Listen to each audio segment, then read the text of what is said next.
Hey, how's everyone doing? This is David Des, and yeah man, there are quite a few Superman games out there. Superman isn't quite as ubiquitous in the video game space as Spider-Man or Batman, and there weren't as many Superman games released as I thought there'd be considering how big and iconic the character is, but there definitely is a selection of Superman games that span a good couple of generations of video game consoles. In today's video, I want to take a closer look at 3 of these Superman games in particular. They have their differences, but all 3 games have the same objective, and that's to put you, the player, in control of the Man of Steel. But do these games succeed in that objective? Let's find out. Alright, you ready? Okay, let's start the countdown. Okay, let's do it. Okay, 3, 2, 1. 1987's Superman is ambitious. Despite being technologically limited by the hardware of the Nintendo Entertainment System, the game takes place on a relatively large 2D, 8-bit version of Metropolis, filled with a sense of scale and visual detail. It's an impressive little open world for its time. Also, the game is filled with NPCs to talk to, has mechanics that differ depending on whether you play as Superman or Clark Kent, and has a fast travel option where, in true Superman style, you can casually fly from one part of the city to the next. There is a lot going on here, and it's admirable from a creative standpoint, but unfortunately, most of the different components of the game just don't blend together to make a satisfying whole, and as a result, the game is actually kind of a mess that consistently keeps throwing things at you that are either illogical, frustrating, confusing, or just odd. The objective of the game is to save Metropolis from the clutches of Lex Luthor, but that proves to be a very difficult thing to do with the many problems that the game keeps confronting you with, like its poor hit detection on your attacks, weird jump physics, obtuse hints, a frustrating cap on how much Superman can use his powers, and just generally bizarre stuff, such as the way the game insists on Superman taking the subway to get around, even though he's, Superman, it's really strange. One good thing I can definitely say about NES Superman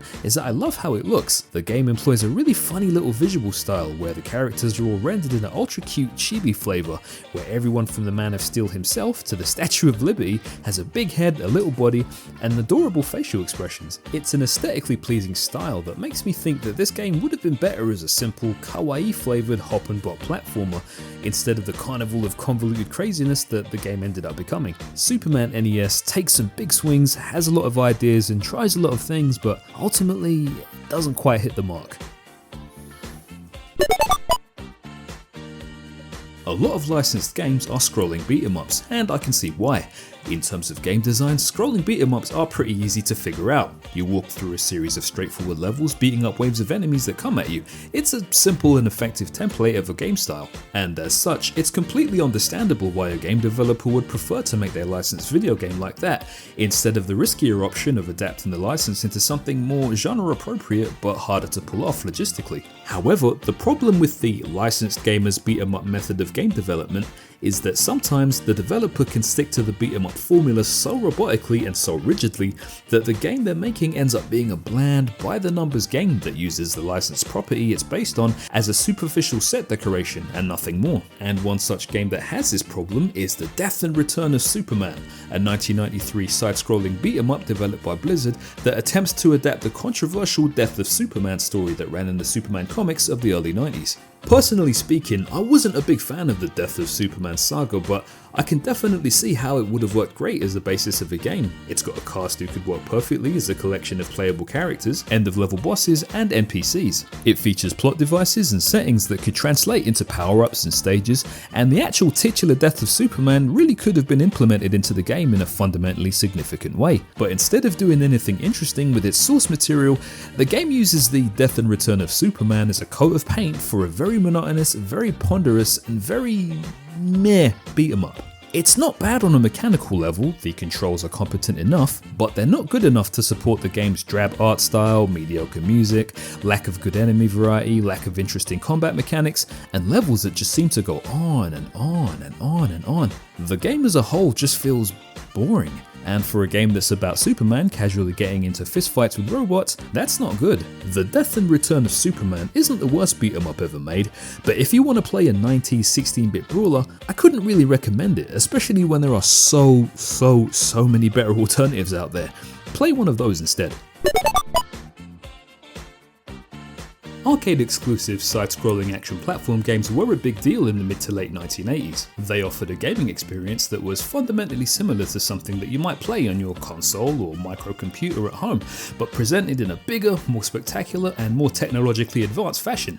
1988's Superman, developed by Taito, is a game of this variety, and while it does do a pretty good job of bringing the fun, fast-paced action that you'd find in other games of the genre like Two Bad Dudes vs Dragon Ninja or Shinobi, the game does feel like it's missing something, and I think that's the lack of elements from the Superman brand. I mean, it seems like when Taito made this game, they only had the rights to certain aspects of the Superman brand, specifically the likeness of the Superman character and John Williams' music from the Superman films. Those two things are really well executed in the game, but that's as far as the Superman iconography goes here. And that's a shame because I would have liked to have seen more characters and locations from the comics and movies in this. You know, stuff like Supergirl being a playable character, bonus games featuring Krypto the Superdog, Mr. Mix's Pidlick appearing from the top of the screen to drop power-ups for you to collect, a boss fight with Metallo, stuff like that. Having more of the Superman brand represented in the game would have added an extra spoonful of charm that really would have enhanced the game in terms of variety and aesthetic.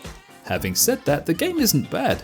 It's got non-stop action, there's a 2-player option, and even though the feeling of repetition does creep into the game after a bit, the game as a whole is short enough for that not to be a big problem.